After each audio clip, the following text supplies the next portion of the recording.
Take a breathtaking trip with Top Travel, brought to you by Halls and the power of menthol. Refresh, refocus, Halls. Breathe for it. Ungapheli umoya.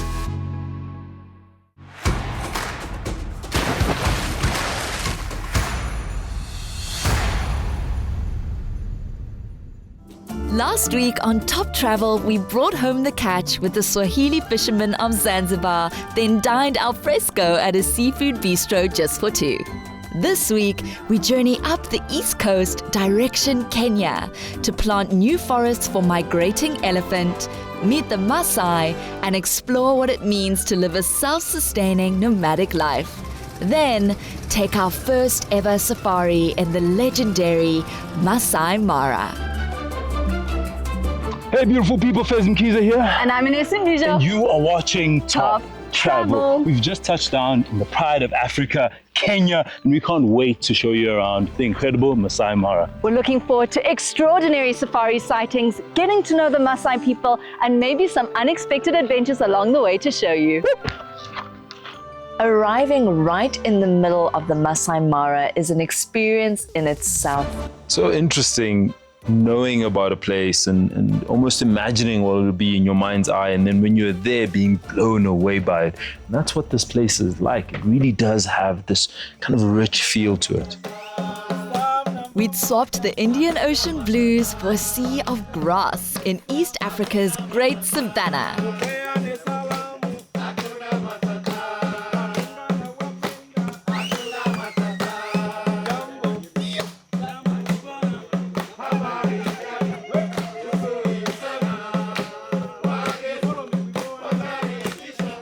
What a warm welcome from the incredible team here at the and beyond Tainted camp of Kito. I mean, that Hakuna Matata song has us moving, we're grooving, and I've learned a few dance moves as well. Anytime I get welcomed with song and dance, I already feel at home. So you know I'm going to break out some moves, and I feel like Ness has got some too, so we're bringing a bit of ourselves into this whole welcome.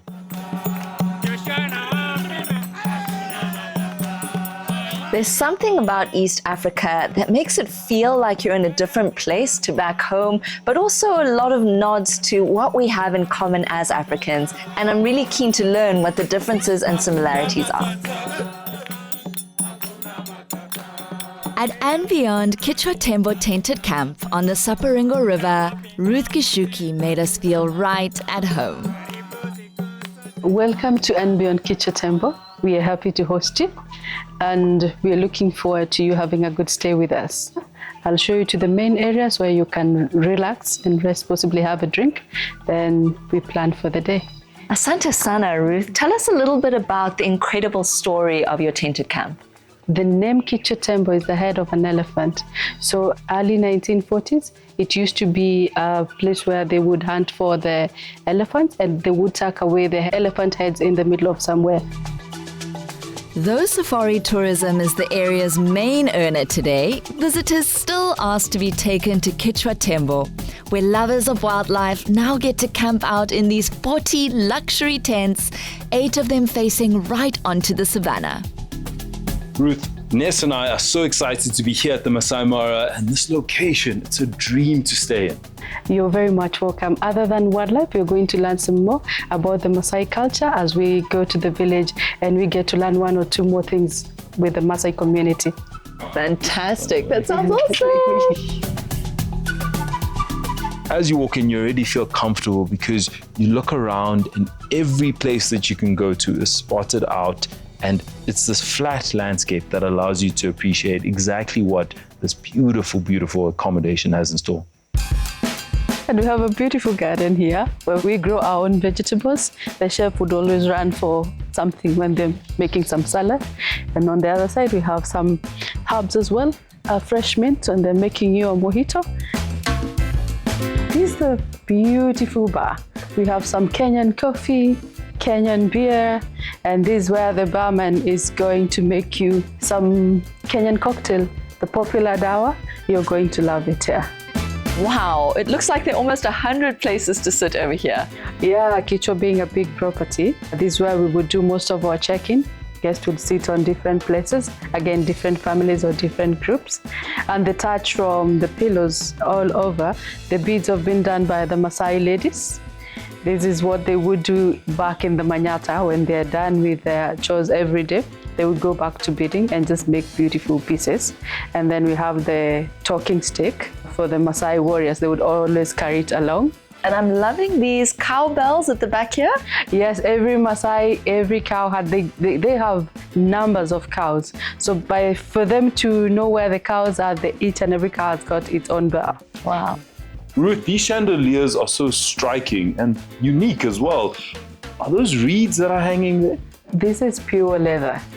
Wow. Yeah. So it feels like leather is the theme here, or cows at least, with the bells, the leather, and of course the Maasai who love them so much. It really is a great theme to pay homage to the people who live here. Yes. 90% of the staff here who work there, Maasai who come from the community. So they feel home again, home. Masai Mara.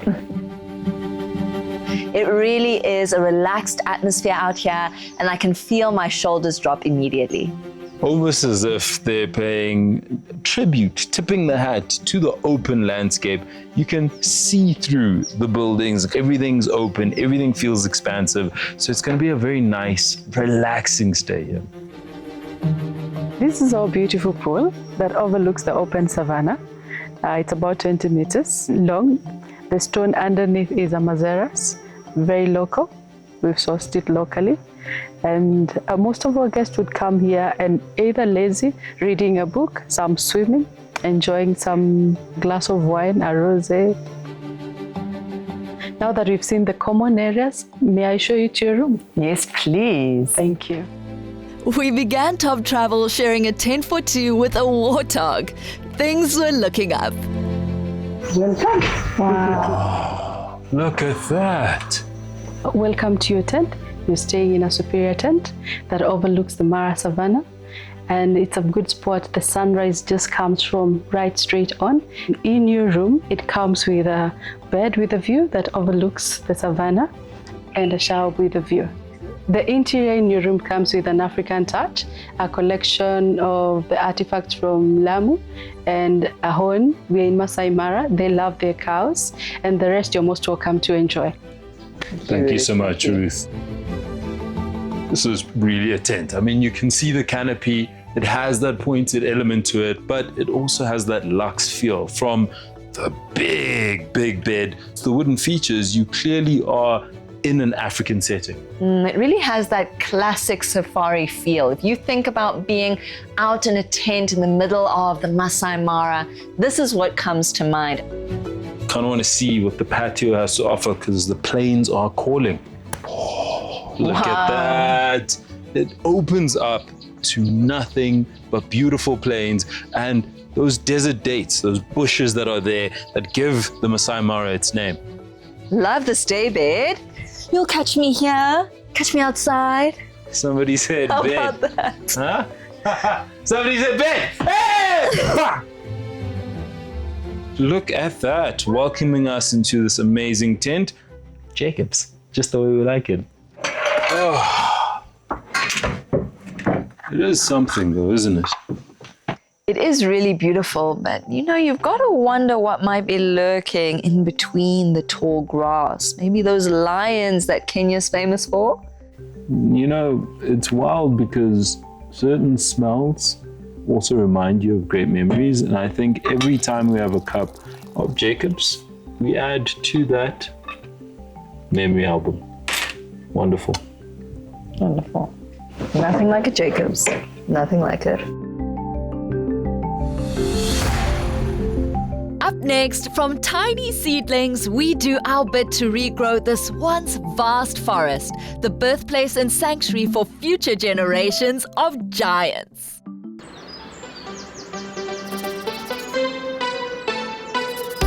Find your wonderful. Jacobs, wunderbar. We were about to discover a different kind of infinity pool, one overlooking grasslands that stretch to the horizon. this is Africa. I can definitely feel like the day is getting warmer. So maybe it's time for us to go adventuring and see what that pool's about. Yep, there's nothing like a pool oasis with a cocktail in hand in the middle of the day to enjoy an African safari experience overlooking the plains of the Masai Mara. Even though we love packing our adventures with lots of activities, sometimes it's really nice to just relax by the pool, sip on a cocktail, and enjoy each other's company. Time tends to slow down out here, so we just breezed into our first night on the Mara. Day 2 in the beautiful Masai Mara, and I can't wait to immerse myself in its rich, unique culture. We're going to be spending some time in the Maasai Village. I'm going to spend some time with the ladies, Fez with the warriors, and then an awesome adventure at the Mkhize Tree Foundation. You need foresight and community to thrive out here, and a great example is how local landowners came together to conserve the local forest.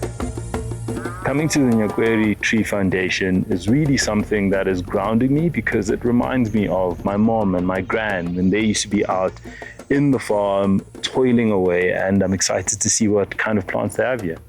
Thank you, dear.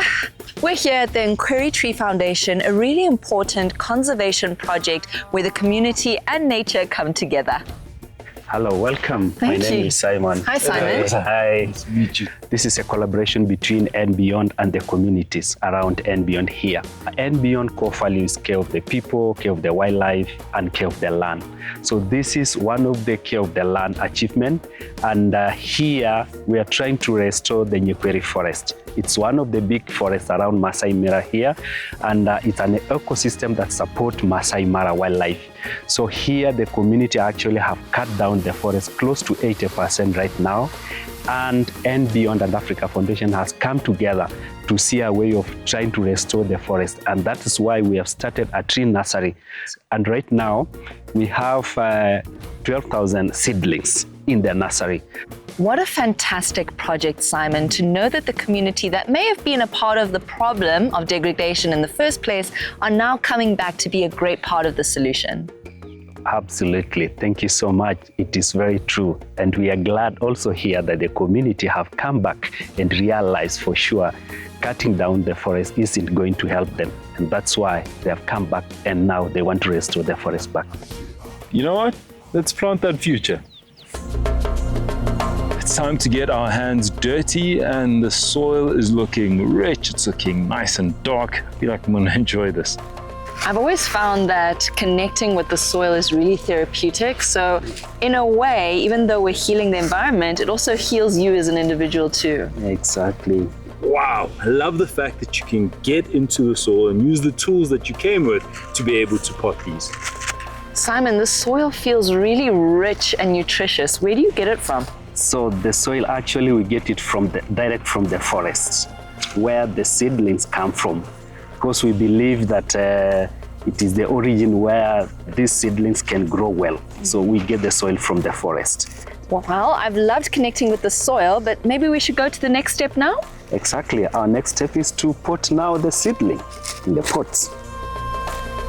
How cool is it that a couple of years from now, the seedlings that we plant are going to be in the Masai Mara forest? It is just creating a future, basically.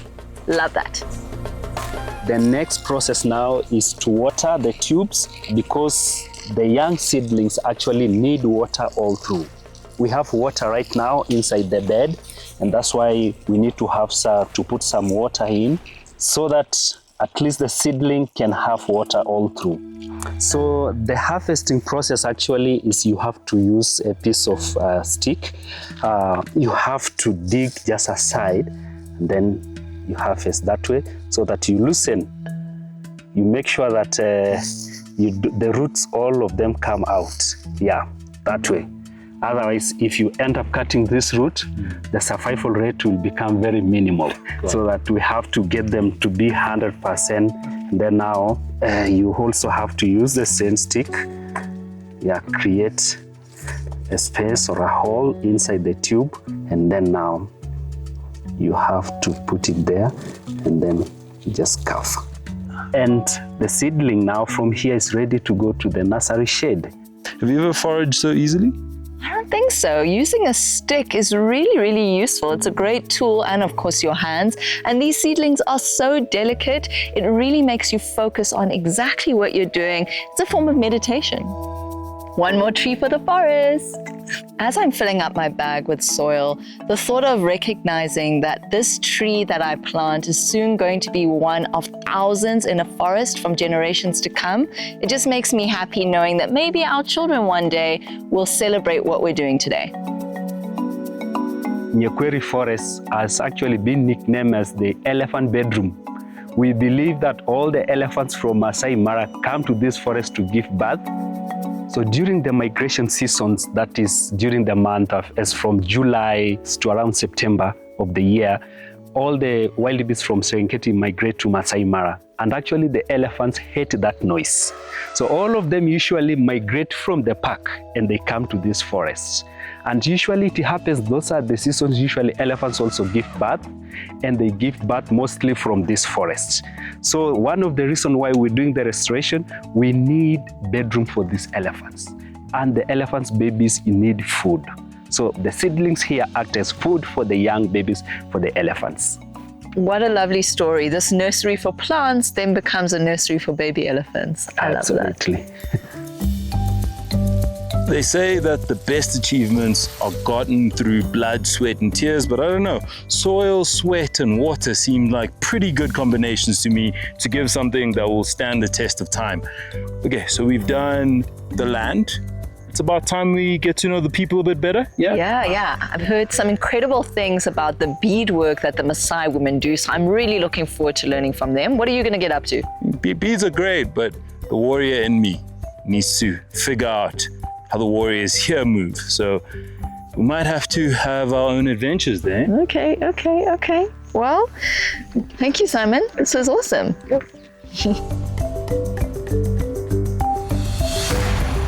Coming up, why the Maasai build these excellent homes, only to knock them down. And you don't order your bling online around here, you make it. Free yourself and your loved ones from sneezes, from runny and itchy noses, from itches and scratches when you travel with Allergix Non-Drowsy. Allergix Non-Drowsy helps you live, work, play, and sleep allergy-free. The Maasai gave this countryside its name, but they don't plant permanent roots here. So they'd invited us to visit one of their temporary homes, or manyatas, if we could beat the morning traffic. This is what appreciating the wilderness and life itself looks like, because you've got zebra in the background, cows walking past. What a beautiful, beautiful place. And of course, how can I forget the 3,000 kilo hippo in the water? Welcome to Kenya. Ness is busy figuring out how things are done here by the women of the Maasai. I'm going to have my second version of the Maasai warrior experience. Zanzibar was great, but it's about to get real. Let me go meet Daniel. Daniel. Yes, Dr. Fez. Hey, hello, sir. Nice to meet you, sir. Wow, that's a strong handshake. I can tell you're a warrior. Yeah, I am. Nice to meet you. Yeah. Welcome to our village. Our village is called Nkereri. And Nkereri means viewpoint. We are on the top of the hill and you can see the whole of Mara. Yeah, so this is how our homes looks like. And we have the first fence, the outer fence, and the outer fence is to protect our animals from wild animals. We have cows, sheep, and goats inside. So we have lions, hyenas, and leopards. So we make sure that we close all the entrances when we get in the evening, because these animals roam all the way to here. I can appreciate this outer perimeter. It really is something that seems to keep everything out, but this entrance is a bit low, Daniel. You're quite a tall man. When you go in, you have to show the respect. You bow, as you go in, and that shows the respect. Okay, perfect. Well, let me show my respect. I show your respect.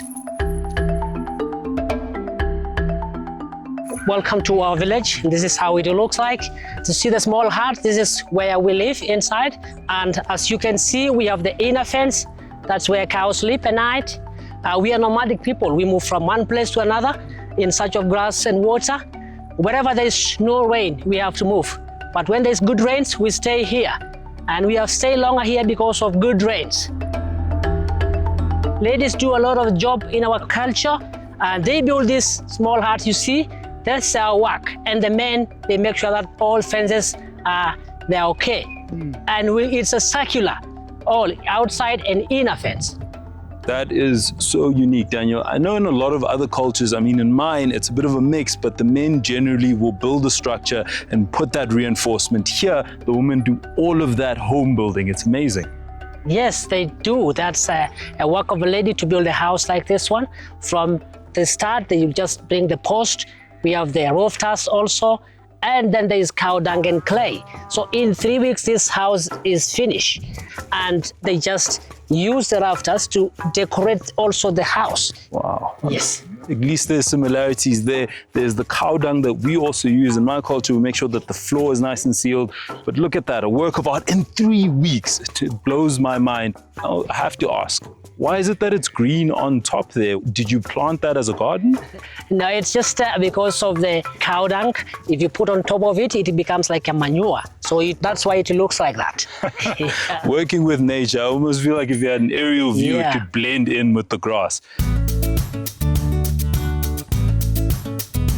Maasai culture is incredibly vibrant and it's been beautifully preserved here in Kenya. While Fez is busy doing his thing with the warriors, I'm going to learn about the intricate art of beading with some beautiful Maasai women. And of course, I dress the part.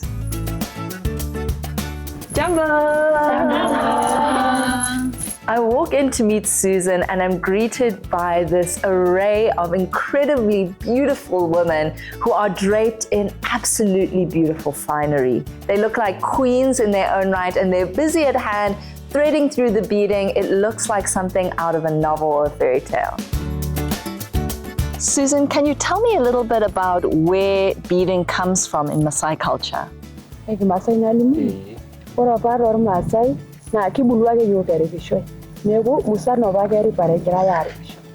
taught you how to do this, Susan? My mom. Yes. It is here. Oh, this is Mom? Yes. Hi, Mom!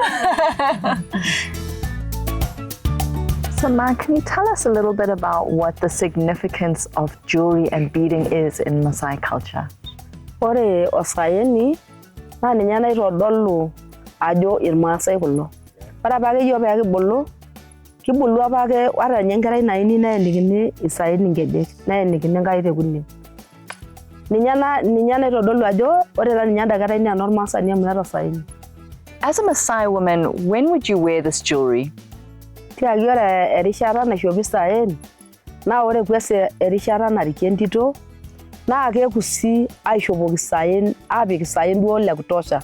Ore enkata naatai intaleng'o, namuratishoi, duo amurati ilewa amu mekure naa etii endakai sidori, naa kishopi isaen. Ina naitodolu ajo eetai taata intaleng'o amu ishopo taata irmaasai isaen kumok aalang'u oshi etoni. When offered the chance to join in this multi-generational sisterhood of the beads, I'd cracked a very special nod. Susan has decided to show me how to make a bangle. I think it's probably one of the easier things to make. And it's amazing that they use these wires to keep the shape of whatever jewelry it is that they're making much, much easier than string, I'm sure. You can mix the colors, red, blue, and black, orange, and then the end of the blue. You need really steady hands in order to do this work, and it's almost reminding me of learning surgical knots back in medical school, except this is a lot more colorful and a lot more creative and more fun. I'm finding this really therapeutic. You have to be in the present moment, focused on just one bead at a time, but it's also really special that this is done in community. Susan let us know that she learned this from her mom, and I'm surrounded by these beautiful women adorned in these vibrant colors. It's almost like a village palace of our very own. When making the jewelry, the base that you thread the beads through depends on what it is that you're making. This wire is really useful for more structured bangles. You can also use this twine for more flexible bangles. And then Susan's also showed me almost like a plastic thread that's used for necklaces, which are a lot more flowing. So often when we hear about Maasai culture, we see the warriors jumping with their spears, but learning about the women and how they interweave their culture with moments spent together through beading has been really, really special for me. It feels like it's been a sacred art of sharing in community, and it's something that I hope that I can pass on to my daughter one day. If gender roles govern much of daily life in Maasai culture, everybody comes together in the home. Firstly, as we also go in, because our houses are shorter, we must bow down and get inside.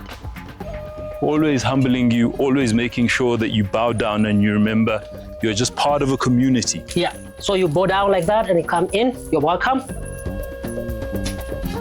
So you're welcome. This is how our house looks like for Maasai huts. The first place we are is a sitting room, and we have the other side. This is where we put the firewood. Here is what we have. It's called a calabash. Yeah, a calabash is or a gourd is one we use for blood and milk. And you see here, you can open it like this. We do drink blood and milk as part of breakfast in the morning, and this is where we keep blood and milk. So firstly, we just put the blood half, and then milk, fresh blood. And then you close it like this one, like this, and then you shaking it. And then everybody brings a cup and we drink it as part of breakfast. Why do you have the blood and the milk? Why is milk and blood such a good, strong thing to drink? Yes, it's because it makes us strong and healthy. Yeah, they're all good. You are a Maasai, you must drink blood and milk. It's part of our food here. Which blood do you use? Is the cow? So I'm assuming the cow blood and the cow milk. Blood, from cow blood. The cows are milked and blood is tapped in a sustainable way, where the cattle survive and live a full nomadic life on the savannah along with the tribe. One where nothing goes to waste. All right, so this is our handbag from the ladies. They can use this one to carry more things all the way to Tanzania as they walk. So this is the cow skin, and they also use this one to put the beads to decorate it, although it's maybe 100 years been here. So you see, it's still strong. This is the life of a nomadic clan. They have all of these things just in case they need to go up and leave if the rains aren't coming through. All of this is quite mindful. It's beautiful, Daniel. Wow. Karibu sana. As we go in, I will show you where we put fire and where we sleep using the cow skin. This is a fire. In the evening, we must put fire inside here. This is like a chimney. Yeah. The smoke goes through here. So on this side of the left here, this is a bed for mama, and they sleep here, and that's for papa.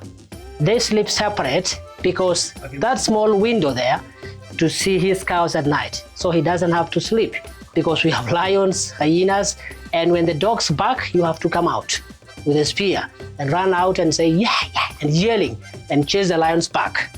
Yeah. Look at that. Yeah. The two windows that are there have a purpose. The chimney, let the smoke out right by the fireplace. And then, of course, that lookout window, because if a cow goes missing, mama's not going to be happy, huh? Let's say the rains do stop, Daniel. What happens to these homes? Do you leave them? Do you just go somewhere else? When there's drought season, because sometimes we have drought seasons, because we live a part of Kenya and Tanzania, we are nomadic people. And when that time comes, we demolish all the houses, and then we have to move there because we don't leave the houses like this, because sometimes we have those wild animals and they're dangerous. They can come here and stay here, and it can be dangerous to other nomadic people, other Maasais who are also migrating. So it's dangerous. So we demolish all the houses and start our journey all the way to Tanzania. Wow. So that's where that link is, Tanzania, Kenya. I love that there is that fellowship between you. And that is the life of a nomadic people. They've been here for 6 years, but fingers crossed, the rains keep coming, the animals keep feeding, and everything keeps going right. But I don't know if Mama's going to like us sitting on here. Maybe it's time I exit. Yeah. Hakuna Matata.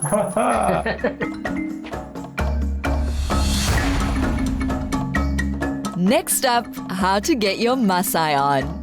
First, you must master fire. then maybe they'll teach you how to dress right. And when you look this good, you might as well jump. Refresh, refocus, take on the moment. Halls, breathe for it. Ungapheli umoya. Nomadic cultures are self-reliant. There's no stopping by the garage for a lighter or matches. Wow, Daniel, this looks like somebody who has a lot of respect around him. I mean, the elders are here. Is he going to show us how to make fire? Yeah, it's our traditional way of making fire. Just 2 sticks. We have hardwood and softwood. This is cordia, and this is Africa cedar pencil. So it's a softwood. So the friction of these 2 sticks, we get fire. And this is a cow skin. So the amber or the ashes go straight to here. So the elder is gonna show us how to make fire. So this is the hardwood that they use and the softwood, and the friction that's there will create kind of that ember, that spark that they put onto the leather. And I'm thinking you blow onto it and put a bit of kindling to start the fire. Yeah, well, there's a dry grass. That's where we put, and then they just blow it, and then there will be fire. Now they're going to put it on the dry grass, and then we'll see the flames. No. So he's blowing it now. You can clearly see that it's almost caught alight. You can see the embers really working. He's blowing it. Oh. Hey! Look at that! Yeah.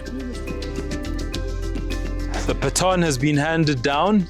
I've been watching the elder. Okay. Okay, there we go. You get the softwood, hardwood, then we start. Hey. So the trick here is that I'm trying not to use too much power to tire myself out, because the elder wasn't using force, he was using skill. But I will say my hands are also on fire right now. But we're here, we're seeing smoke. As you can see, it's not as easy as it looks. He made it seem like you just kind of do 1, 2, and then whoosh. I still need some help. Okay. There we go. I will say he added a bit of saliva there to make it slick, so I feel like I should have done that next time. Oi. As a species, we've been doing this for close on 1 million years. To Fez, it was like we'd only now discovered fire. Just like that, we have fire. Okay, listen, it wasn't all 100% me. Elder, he was there. Thank you. But that's how you pass down knowledge, right? Show, and then teach, and then hopefully one day I'll be able to show all of you how to make fire. But clearly I'm talking too much, so I'm gonna be quiet and just enjoy this. He'd passed the test, just. My brother now. Yes. Now you're going to have another step, and we're gonna dress you like a Maasai warrior. Yes. It's final stages. Final stages. Fire's done. I know how the house looks. Yeah. It's time for me to be initiated fully into the Maasai culture. Okay, this is a Maasai showcase. This is the work of a lady too. Still a lady to make all sure that they put the beads on top and just going around to make it beautiful. Ooh. Look at this beadwork. Maybe Ness can do this for me one day, eh? We'll have also a machete or a sword just coming along your waist. Yeah, the rungu will be on the side, yeah. It's a Maasai rungu, a club. Sure. Gotta have the guns out clearly as a warrior.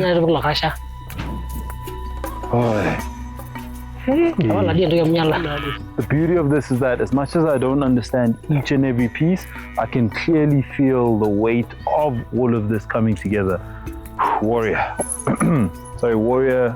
Serious warrior face. Serious. You must show serious face, yeah. You're facing a lion.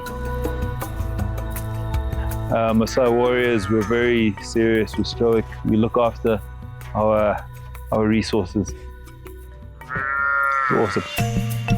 Boosting family incomes are the sales of beadwork by Maasai women. These creations are so beautiful. Look at these bangles. They've actually used pieces of wood between the beads. Super unique. I've never seen that before. I'm completely amazed at the artistry of these ladies. I mean, these patterns are so intricate. You can see the different use of color. It really is like wearable art, and they look like walking pieces of art themselves, draped in all of this beaded jewelry. It is just exquisite. I think I've done pretty well. I mean, obviously the pattern is Susan's brainchild, but I think my bangle came out nice, neat, and it fits my arm perfectly. I'm gonna hold on to this as a keepsake so I never forget this. How do you guys think I did? Fez was introducing some traditions of his own. No, I'm excited. Masai Warrior Brothers. This is something I do before I do any big thing. It lets me get centered and grounded. I'm gonna show you how to do it, okay? So you just follow me. Okay, here we go. One by one. You can give here. Okay, here you go. Here you go. Okay, let's go.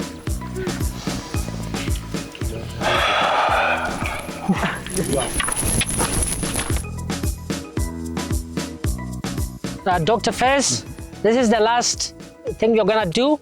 It's a warrior's dance. We're gonna do jumping. Jumping is part of the warriors. Warriors do jump to compete. And the more you jump, the highest. Always you have to win. We go one by one. Who can jump the highest?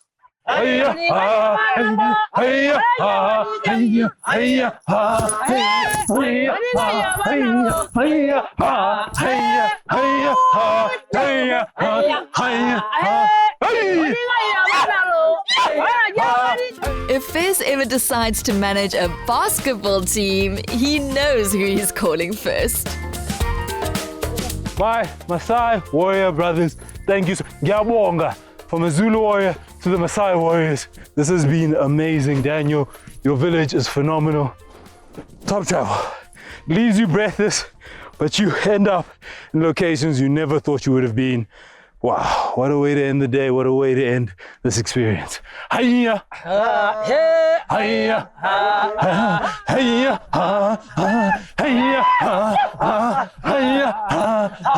Hiya! This magnificent culture makes the best case for a nomadic life. Adco Napamol is another must-add to any travel bag, as it contains paracetamol for fast, effective relief of mild to moderate pain and fever. So wherever you're headed for the holidays, don't leave home without Adco Napamol. Refresh, refocus, take on the moment. Halls, breathe for it. Ungapeli umoya.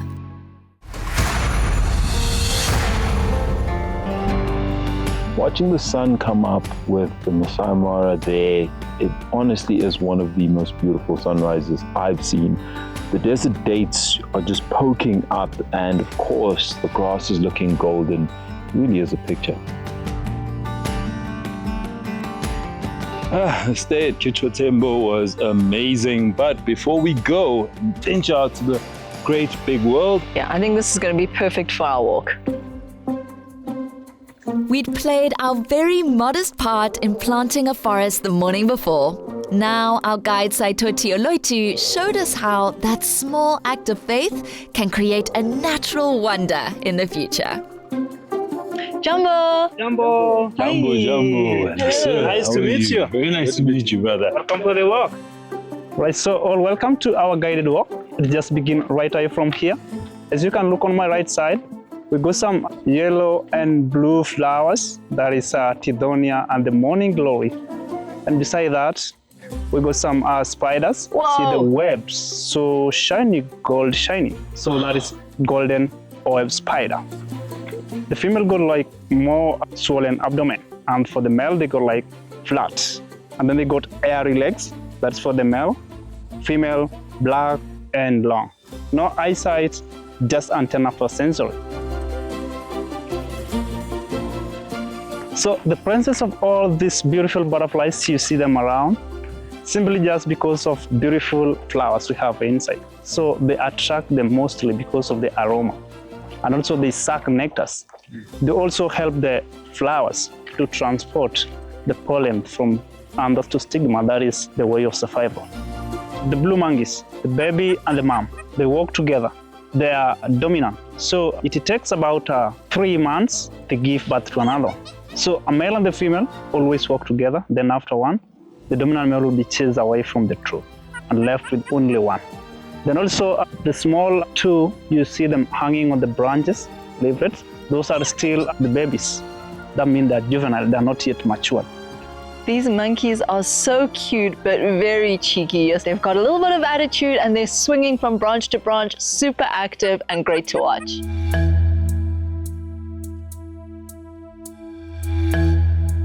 These are the warthog's poo. When you look at them when they're fresh, they look like kidney shaped like. And that's what we identify some of the animals that are within our premises. And that's how we are going to identify, and also some tracks. Track means their footprints. And that can tell us also this morning, last evening, that that animal is available at that particular time. I guess that's how our ancestors used to tell how to track the animals they wanted to hunt for and what it was that they wanted to eat.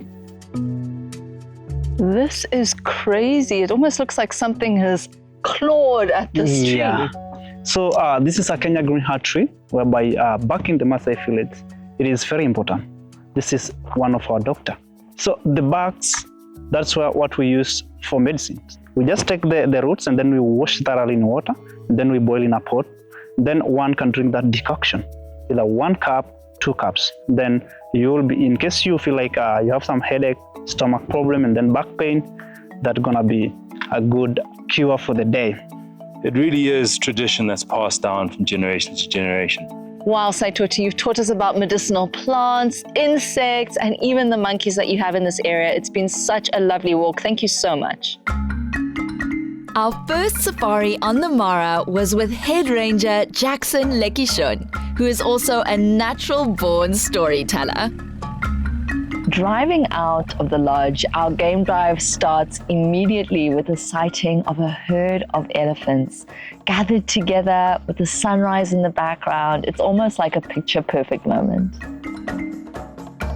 Oh wow, look at this. It's a nice, big, solitary male elephant.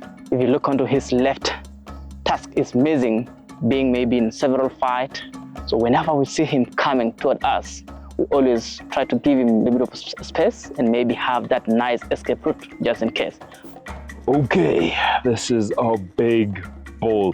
He's rolling around with 1 tusk. He's clearly a fighter, a bit of a brawler, and I have to say, he's very intimidating. I'm trying to act calm, but maybe it's a bit of a scoot over to Anesu. That's the safe move. Oh wow, look at this beautiful hippo being out here by himself, but it's because of this running water. The skin is very sensitive to the sun. So out of that dehydration, he has to stay in the water. Otherwise, the skin will be not healthy. This is one of that big family that we sing around. Having knowing that the giraffes have that very loose families. So to see all this together, maybe great and one of the beautiful sightings too. Yeah. Jackson, when all of these giraffes are together like this, are they called a journey? Oh wow, yeah. When they're all together, they're called a tower of giraffe. But then if they are moving together in that single file, then that's exactly when we call them the journey of giraffe.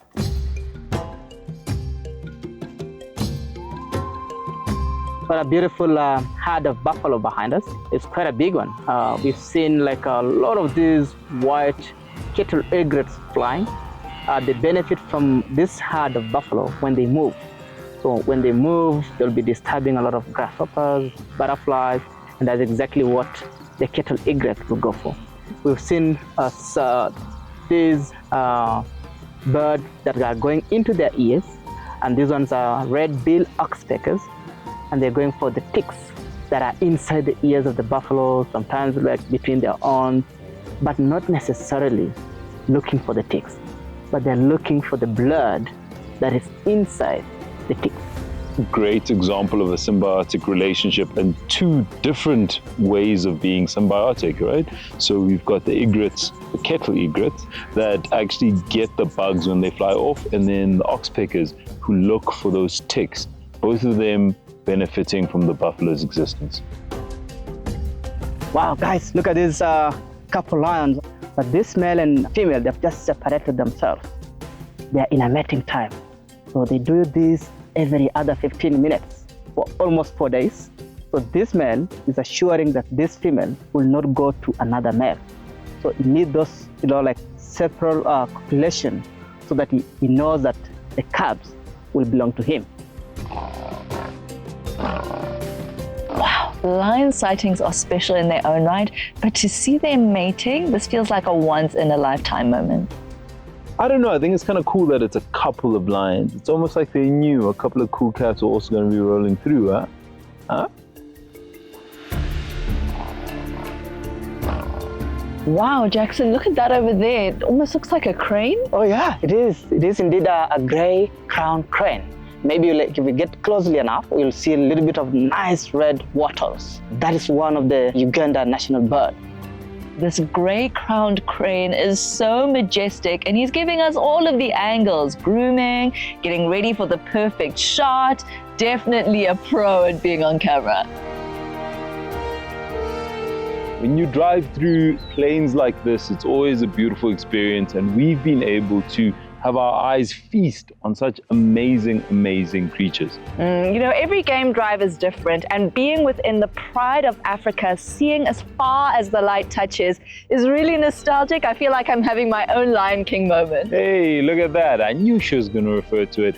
Hey, we saw a lion, so I'm allowed. But that's it for our drive. It's time for us to continue on. The land was amazing, the creatures were amazing, but let's keep going.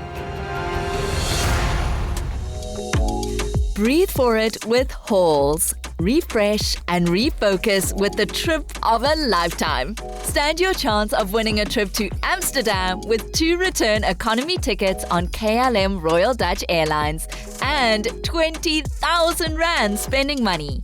With KLM using next generation aircrafts, KLM is committed to making your journey a sustainable one. To enter, tell us what you love most about traveling. Comment on Top Travel's competition social posts using #TopTravelTV, #TravelWithKLM, and #Halls Breathe for it. T's and C's apply. Channel your inner explorer next week on Top Travel as part 2 of our Kenyan adventure sees us voyage to Old Town on the island of Lamu, heartbeat of Swahili culture. And under these palm fronds, we discover an escapist's treasure. Another feel-good production.